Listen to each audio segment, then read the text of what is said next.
聞かせて君はどれだけ幸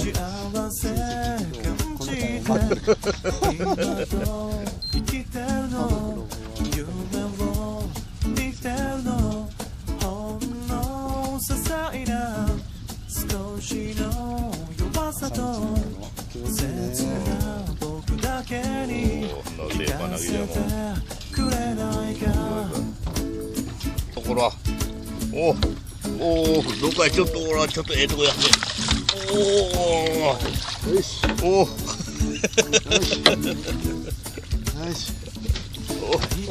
しよしよし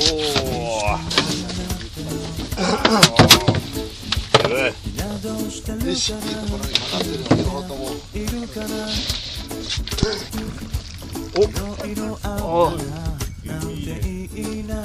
太かぞ話したいな海よ波よ君よ笑顔で迎えて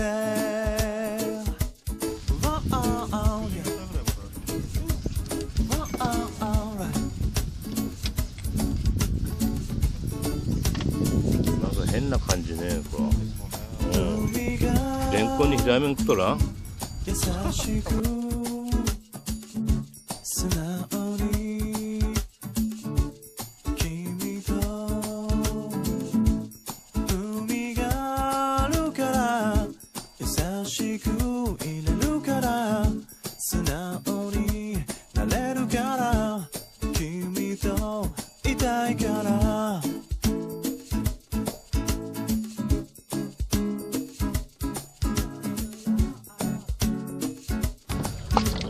意外とばっかりほほ大きい。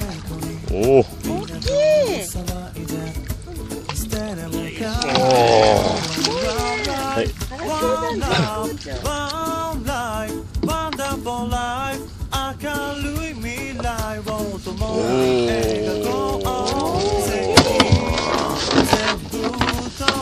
君にありがとう君と夢と希望を笑顔を言うんでまあしとるま